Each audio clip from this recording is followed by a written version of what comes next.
Hi, good afternoon. It's time for Volusia Magazine. I'm Amber Patterson. Today, we'll join Business Beat reporter Michelle Coates for some information about the Rolex 24 recently held at the Daytona International Speedway. Then it's over to health reporter Stephanie Strong for a report from the Volusia County Health Department about Project Public Health Ready. And finally, we'll join Community Information Director Dave Byron in the studio for a chat with Economic Development Director Phil Ehlinger. Those segments, news, and more coming up on Volusia Magazine. Stay tuned.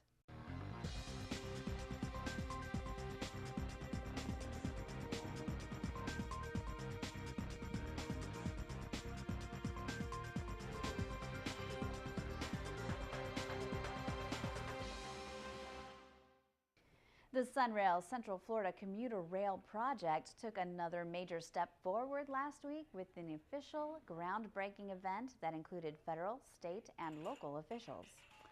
Volusia County was represented by County Chair Frank Bruno. The ceremonial event was held at the future home of the Altamont Springs Station. Bruno, who has been a steadfast supporter of Sunrail, said community leaders from Volusia, Seminole, Orange, and Osceola counties worked tirelessly on the commuter rail project that eventually will have commuter trains running Monday through Friday from Volusia to Osceola counties. Volusia County will have two Sunrail stations, the first in DeBary and the second later on in DeLand. Volusia's financial commitment to the commuter train system is $88 million through 2036. Bruno said it's a worthwhile investment for Volusia County. We've talked about this for decades, and today it became a reality. And you know, it's so important to have alternatives to I-4. It's also economic development, it's jobs, and it's a better quality of life for the citizens of the state of Florida and Central Florida. When commuter trains begin running in 2014, the northernmost station will be in DeBary at U.S. Highway 1792 and Fort Florida Road. The second phase extension of the Sunrail will add another station in DeLand at the old Amtrak station. Sunrail is a 61.5-mile commuter rail transit project currently underway in Central Florida. The 31-mile first phase of the Sunrail will serve 12 stations linking DeBary to Sand Lake Road south of Orlando. Phase 2 will serve 5 additional stations north to DeLand and south to Point Siena. Service is expected to begin in 2014. For more information, you can go to sunrail.com. An artificial reef exhibit will be the newest attraction at the county's Marine Science Center in Ponce Inlet. As part of this work, the turtle rehabilitation area is being renovated, which, when finished, will allow better public access and viewing of this popular area. When the work is done, visitors will be able to see a new exhibit and aquariums on the artificial reef program and the importance of these habitats to the productivity of offshore environments and recreational fisheries, along with improvements to the outdoor sea turtle viewing terrace. Visitors are going to be able to come into our exhibit gallery. They're going to find a new doorway that's going to actually open out onto our turtle viewing terrace. For the first time, they're going to be able to go out onto that terrace and have a chance to view our turtles in rehabilitation from a new direction. And that's all going to be a very exciting new development. And the MSC is creating a new viewing window into the Sea Turtle Laboratory that will allow visitors to see behind the scenes as the veterinarian and staff rehabilitate, perform medical procedures, do wound care, take blood chemistries and x-rays, and feed these sick and injured turtles. We also have a brand new opportunity for viewers to take a look into an area that's formerly never been able to be seen by the public, and that's our turtle surgery area. And in that area where we do procedures on turtles, where a veterinarian works on sea turtles, and where we prepare food and do other activities with the Sea Turtle Rehabilitation Program, here we're going to have a chance for people to look through a brand new 6-foot viewing window and actually watch all of these activities in action. For more information about the programs and activities at the Marine Science Center, you can visit marinesciencecenter.com or you can call 386-304-5545. Have you heard? Daytona Beach is about to be chicken fried. Grammy Award-winning Zac Brown Band is coming to the Ocean Center in Daytona Beach on Wednesday, February 29th at 7 p.m. The band is known for having received 10 Grammy, Country Music Awards, and American Country Music Awards. This year they were nominated for 4 CMA Awards and for the ACM Vocal Group of the Year. You can get your tickets at the box office at the Ocean Center by going online to Ticketmaster.com or by calling Ticketmaster at 800-745-3000.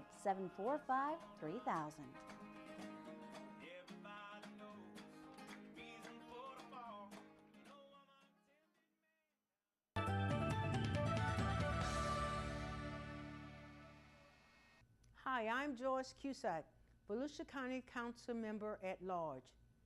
As tough economic times continue, Volusia County residents and visitors are seeing the value of public transportation.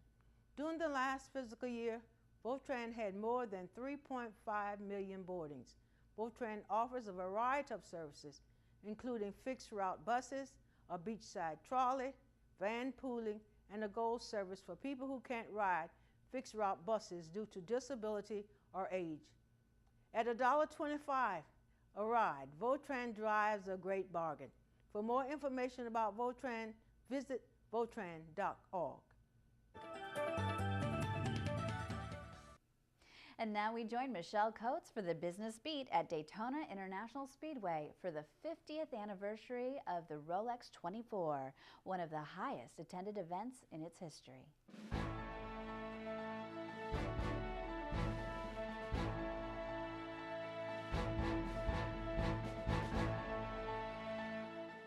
The International was put in Daytona International Speedway by the Rolex 24, and this week we celebrated the 50th anniversary of the Rolex 24. I'm Michelle Coates with the Business Beat.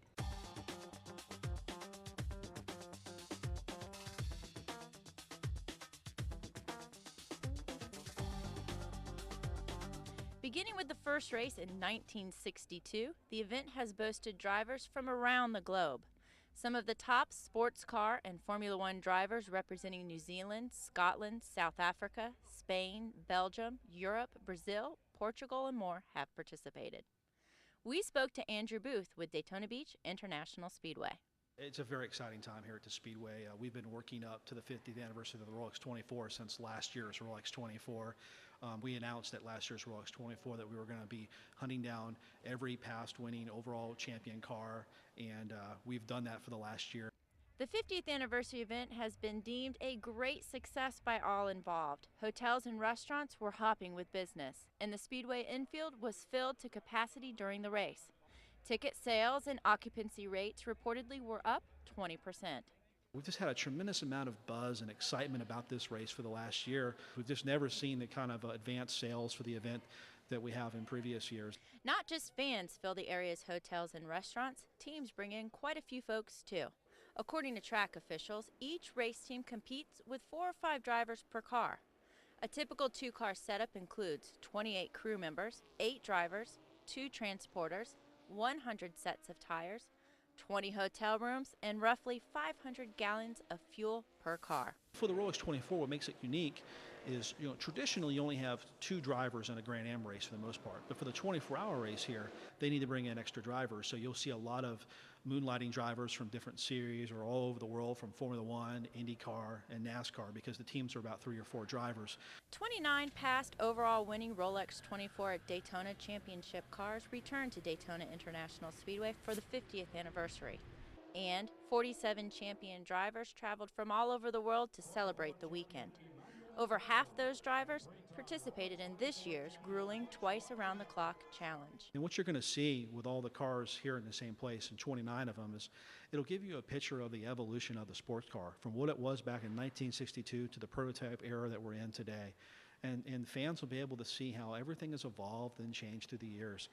It's truly extraordinary, once-in-a-lifetime moment to see all those cars in one spot at one time.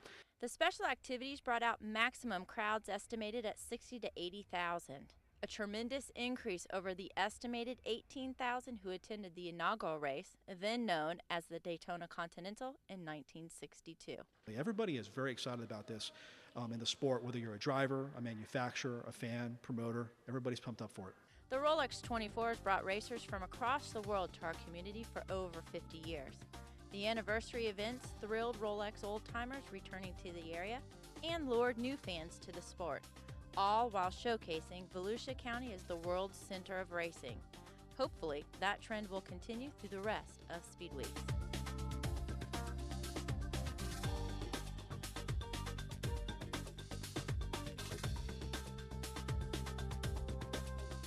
Thanks for joining us today. I'm Michelle Coates with the Business Beat. The event was held last weekend at the Daytona International Speedway. The underdog team of Mike Shank won this year's Rolex 24.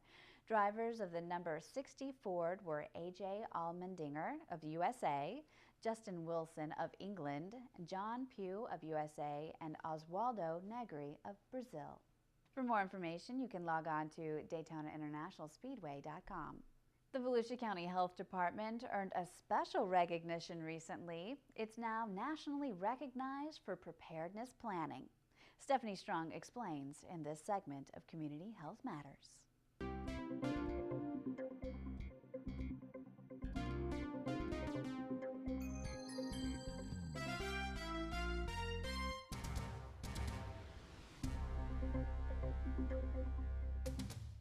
Every county in Florida is at risk for natural or man-made emergencies or disasters. As local health departments nationwide strive to protect the public from new and infectious diseases, bioterrorism, natural disasters, and other public health threats, the National Association of County and City Health Officials has recognized the Volusia County Health Department for its ability to respond to public health emergencies. Project Public Health Ready is a certification, national certification, which shows that we in Volusia County can protect our residents and visitors from any public health crisis.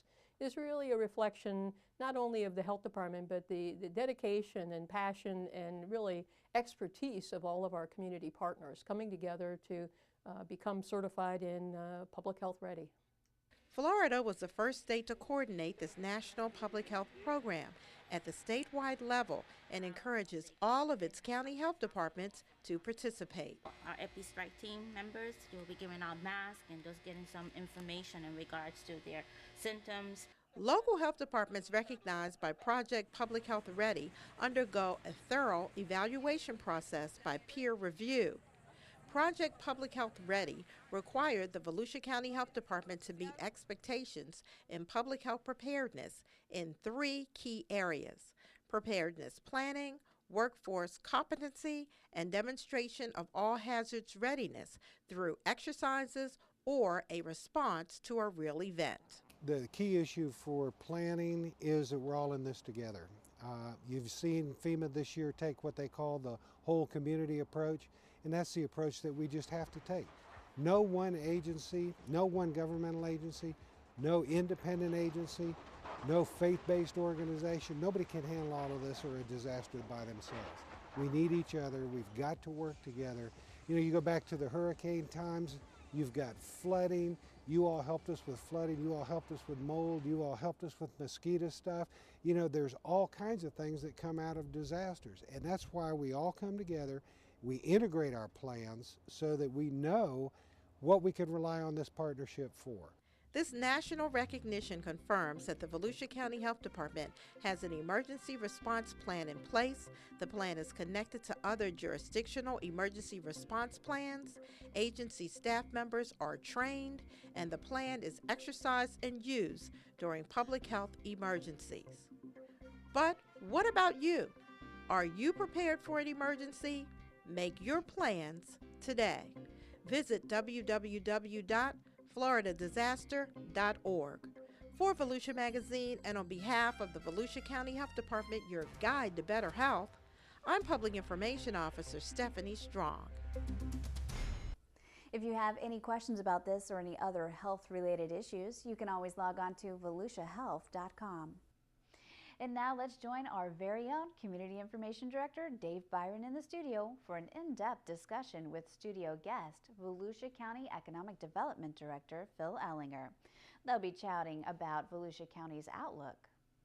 Well, thank you, Amber, and hello, everyone. You know, as we've said for the last year or so, these continue to be difficult economic times in Volusia County, but there are continuing signs that things are starting to improve, slowly, but they are starting to improve. The county's Economic Development Division keeps very close tabs on several key indicators as part of its monitoring of the local economy. Today, we want to talk about some of those economic indicators with our studio guest, our Economic Development Director, Phil Ehlinger. Phil, how you doing? Pretty good today, Dave. How about yourself? Great. Today's topic, I guess we're going to be going over the economic indicators for the fourth quarter of 2011. Yes, we are. It's 2011 is over. As you look at the national landscape, what do you see? I see a lot more optimism and consumer confidence than we had just a few months ago. I think the Christmas holiday season showed people opening their wallets and using their charge cards. Certainly showed that people felt a little bit better about that this was not the end of the world, and that was important. The end of 2011 also brought some interesting numbers in the sense that people are working off their debt, their consumer debt. And while consumer debt has gradually increased every year, it's not quite the big bubble. Folks are not quite behind the curve as they were. They've been very careful last year, and we're seeing that. I also think the political situation is settling down. And we get into the A's, the R's versus the D's. It'll settle down to a more normal thing rather than having 12 people every day telling us how bad things are. And Phil, I think for those of us who live in the state of Florida, of course, we depend on tourism.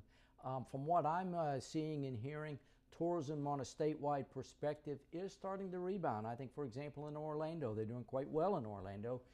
As you say, consumer confidence seems to be coming back. Yes, it is. In fact, the largest increase in our workforce segments was in leisure and hospitality last year, which added over 2,000 jobs.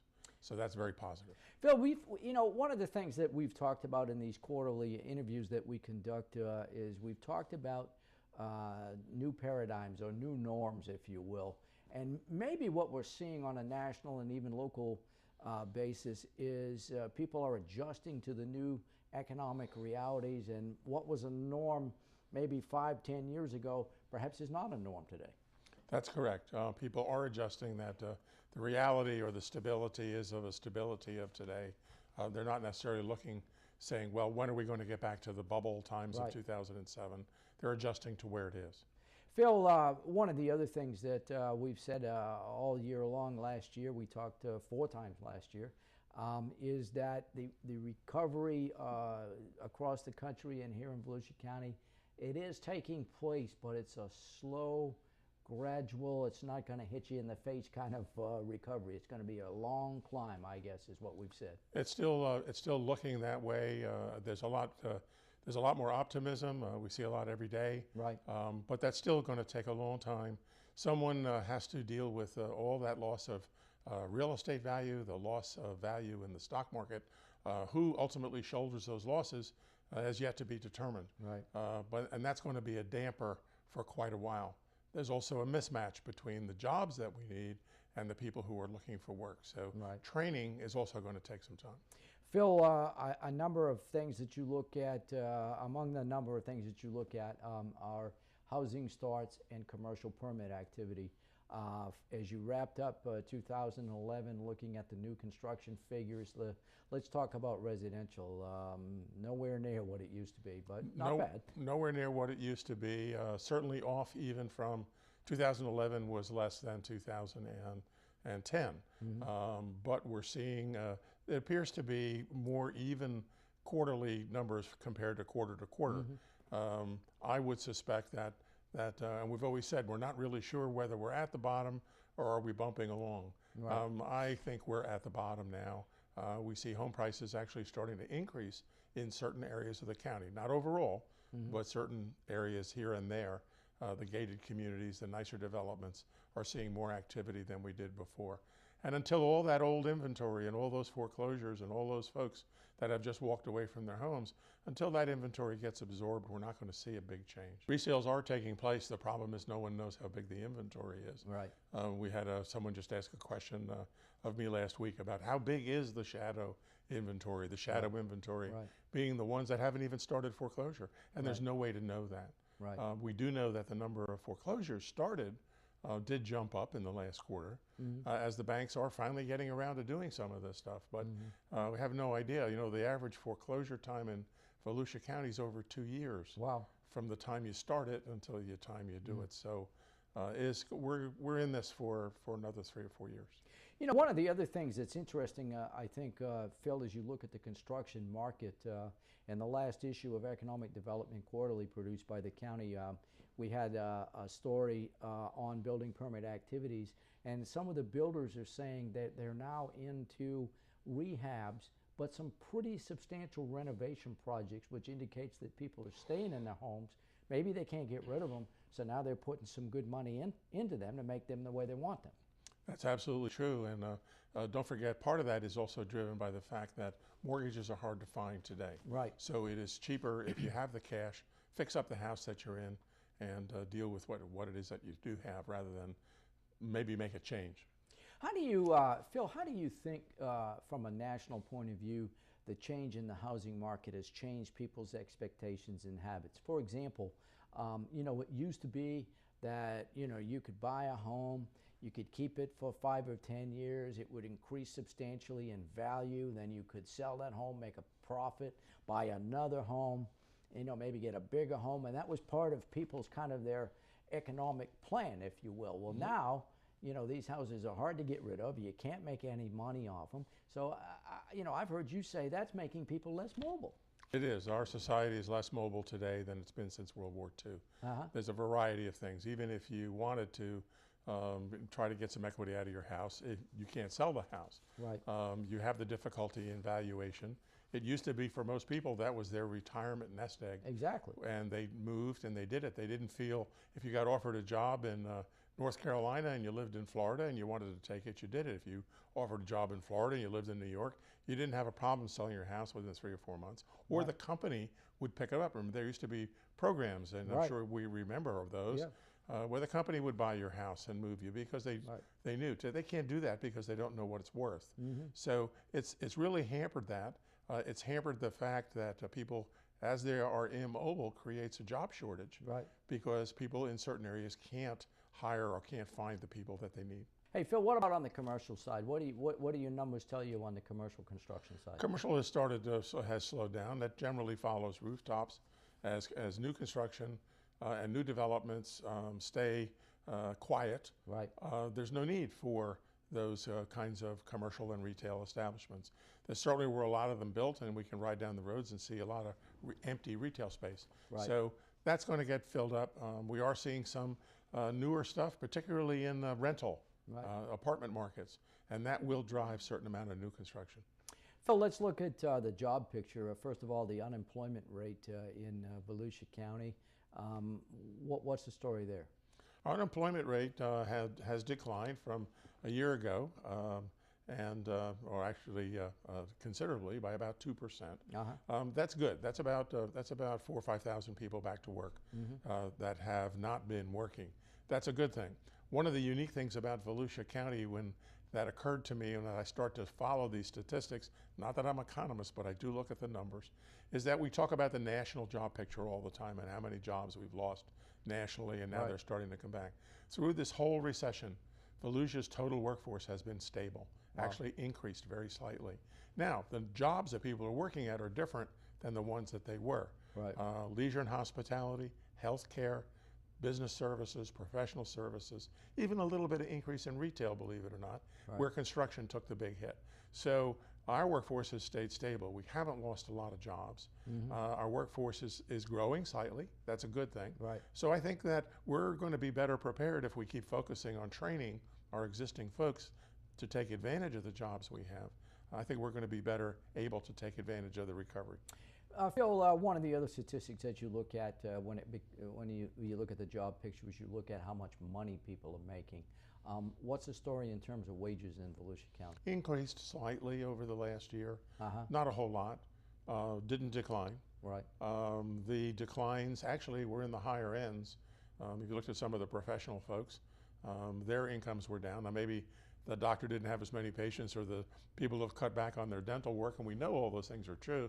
Right. So, but overall it's increased slightly, and that's a good thing as well. It's stable.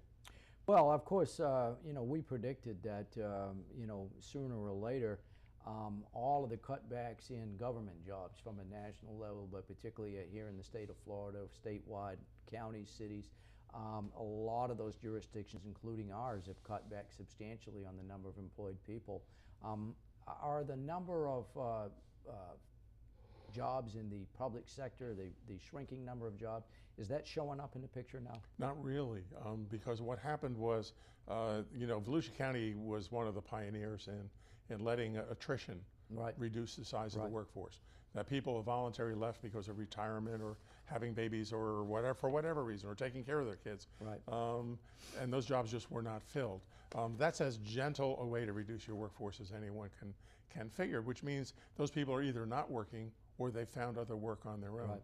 So you don't see that kind of impact on the unemployment that you would think you would, or that you saw in the construction field.